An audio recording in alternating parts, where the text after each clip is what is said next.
সেখানে দেখুন পটল আলু আছে। তো আমি এখন কড়াইতে দিয়ে দিলাম তেল। তো এখানে নুন আর অল্প পরিমাণ হলুদ দিয়ে দিলাম। তো এটাকে ভালো করে মাখিয়ে তারপরে ভেজে নেব।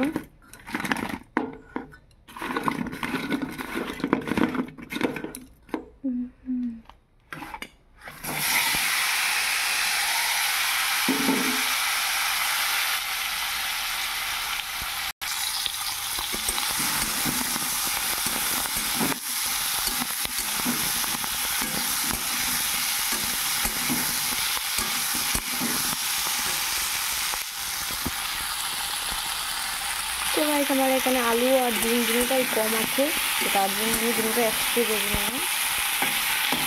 আপনারা চাইলে আলাদা আলাদা বাছতে পারেন।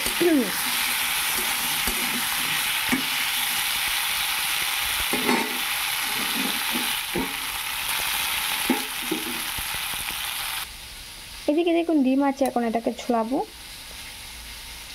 তারপর ডিমটাকে ভাজা হবে। তো আসুন দেখুন। তো গাইস এদিকে আমার পটল আলু ভাজা হয়ে গেছে, আর আমি এটাকে নামিয়ে নেব।